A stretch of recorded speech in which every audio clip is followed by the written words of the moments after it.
welcome or welcome back to my channel. Today's video is going to be things I wish I had done during my PGCE year that might have made my teacher training year much easier. I'm hoping that these tips and advice will be useful, particularly if you're about to start your PGCE or your teacher training year, wherever you are in the world, but particularly if you are in the UK. I know it can be really nerve-wracking starting something big as changing profession or starting a new career where you need to be trained at doing that particular job, and especially when that job is teaching. But it's also such a wonderful experience, and no doubt is it going to be an incredible and an amazing, wonderful year. So I really do hope that you enjoy it and that you get the most out of it. Please do leave me a comment down below if you're about to start your teacher training year. The first is university. I wish I had engaged with the academic reading that my subject tutors asked that we had done before coming to the tutor sessions. And the truth is, I rarely did in the first few months. I was quite overwhelmed with everything that was going on and keeping up to date with all the documents and the lingo and all these abbreviations that I wasn't aware of. But I really do wish I had engaged with that reading. So my advice to you would be to make sure that you maybe create some digital folders on your desktop of your laptop and put some of the papers that your subject tutors are asking you to read before coming to the sessions. And it doesn't mean that you need to read them in full. It might mean that you might just want to have a quick read of them before you go to your subject tutor session, but also it might be that you want to focus on particular areas that are more interesting to you, so then you really do get to read a bit more and fully understand it. I think what it then means is when you're engaging with that academic reading, you are then able to actually form ideas and opinions and really engage with the discussions part of those subject tutoring sessions. You might also end up having some lectures. A lot of universities offer lectures to a lot of teacher trainees in one go, so things like behaviour management or using data effectively to monitor progress, for example, or issues with data. And I think it's a really great opportunity to write down a few things during the lecture of particular things you found interesting, particular references, papers, so then you can actually use those when you're writing essays. And I think one of the mistakes I made was I compartmentalized those two. I was thinking, right, essays is one thing, and then all of these lectures and all of these subject tutor meetings and discussion group things are something that is completely different.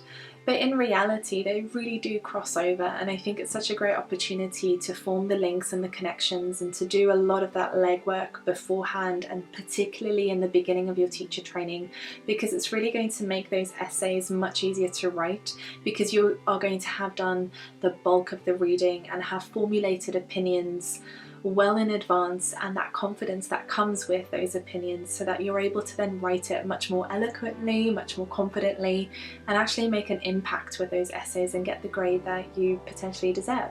I think then part of that university sort of thing that I'm thinking I would have wished I had done is, because you're reading all of those academic references and you're engaging with the group discussions, you really start to build a bit of a presence. And I think it's nice that you have that confidence to speak up and to, pose questions and voice your opinions. And it then puts you in a great position to actually build really strong relationships with the people who are also training to be a teacher within your subject. So definitely try to prioritize forming friendships and having lunch together and asking questions and spending time with your subject tutors, because they are really invaluable and they are people who can give you lots of insight and lots of advice on things that you might not be so comfortable with asking your mentor in your school placements.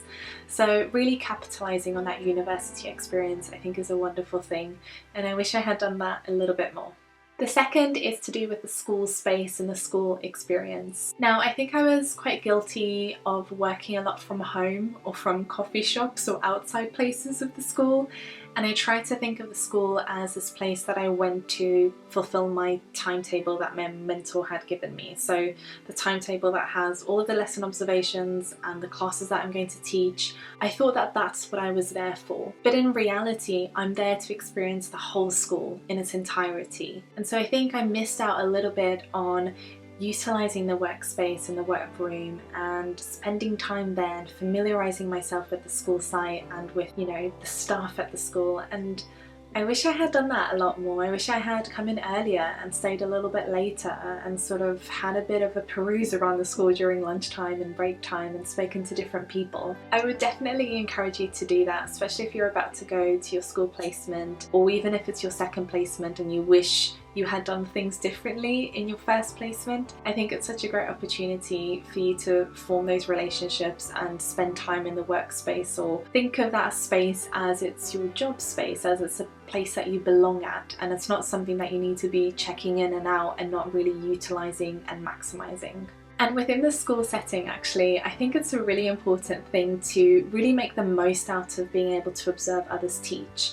I think I ended up sticking to my timetable to a T, and sometimes in mentor meetings I wish I had approached my mentor and asked to see particular teachers that I had heard of, or students had spoken to me about, or I had seen in an assembly or in a particular meeting. I think it's really important that you actually voice who you might want to see, because your mentor might have forgotten who they've assigned you to observe, and so that might not be a priority for them to reschedule. So I think it's just about maybe being proactive and arranging those lesson observations for yourself, and not necessarily relying on your mentor to do that by emailing the person directly, or by just popping in after school and having a chat with them and just asking for a bit of insight or advice, and they are most likely to tell you just pop into a lesson and see. And I really wish I had done that, because it would have meant I would have seen a ton of teachers that I wasn't meant to have seen, and I would have gained a ton of experience that took me a while to develop.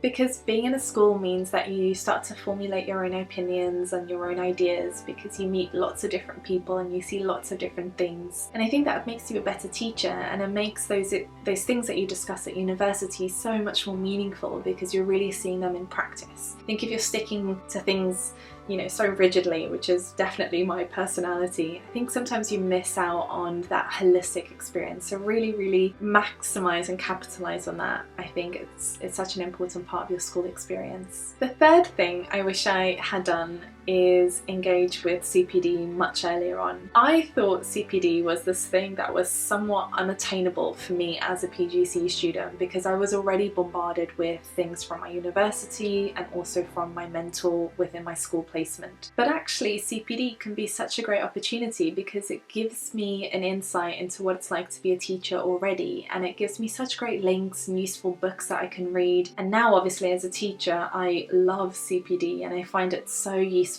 in developing my teaching practice, my teaching confidence, and it does really show in my student progress, and also in the relationships that I build with staff. So I think as a PGC, I do kind of wish I had invested myself in some CPD by attending more seminars, more online workshops, engage with different types of documents and websites. So my advice would be to find things, whether it's through Instagram or friends from school and university, or from your mentor just by asking questions. They can really give you great insight into what CPD is definitely worth investing and what's a bit of a miss. And I think it will make you a better teacher trainee, and it will really maximize how much you can develop and progress within your teacher training year. The fourth thing that I wish I had done during my PGCE was to organise my folders well in advance. I think I left things a bit far too late in the academic year, and don't get me wrong, I ended up producing a wonderful PDP folder with a ton of evidence, but it was a bit of a nightmare of a process, because I had to try to remember all of these things that had happened and try to find those bits of evidence from emails and different documents, both digital and in paper. Kind of wish I had sorted all of those things beforehand. At university, I remember I had 3 or 4 different modules, and I had to end up writing a couple of essays for 2 of them, and it just meant that I had all of these, you know, printed handouts and documents and papers that I needed to read and notes that I had taken, all in different places and in different folders. And I know it's crazy because I am a really organised person, just bearing in mind that this was a few years ago. I do kind of wish I had different folders for different things at that time, and that I used them in different ways, and I made sure that I updated them more regularly, because I think it would have helped when I was collating my PDP folder at the end, which is just the one folder with all of your evidence to meet the teaching standards. It would have made that whole process much easier. Also, I didn't really know what organisation system I wanted to use when I was teaching my different lessons at school, because I ended up with a ton of different resources and materials and spare copies, and it was just all a bit of a mess. I didn't know how to organise it, whether topically or by year group, what I should do with any leftover materials or things that didn't really work out or misprinted. And I think it's just about maybe thinking beforehand what I wanted to have done with those things so it wouldn't have become such a big hassle. So I think I would have tried to research or just sit down and think about what organisation system I wanted to put in place, because I really do think it would have made all of that much easier, more productive, more efficient, and just bit more like streamlined. I think I was a bit guilty of buying things that I definitely didn't need to spend my money on. The school provided all of those resources for me, so I wish I had checked that beforehand, because it would have saved me a little bit of money that I could now actually spend on other things. The last thing that I wish I had dealt with a little bit better was how I dealt with stress. I think sometimes I dwelled too much and far too long on particular things and incidents that happened with students when I was starting to gain my confidence within a classroom and I was dealing with the whole behaviour management thing. I wish I hadn't spent all of that time and all of that energy, because it is so draining. Obviously now I've managed to find strategies that work for me, but I think at the time it did give me a lot of anxiety and made me feel a little bit stressed and nervous about dealing with particular classes.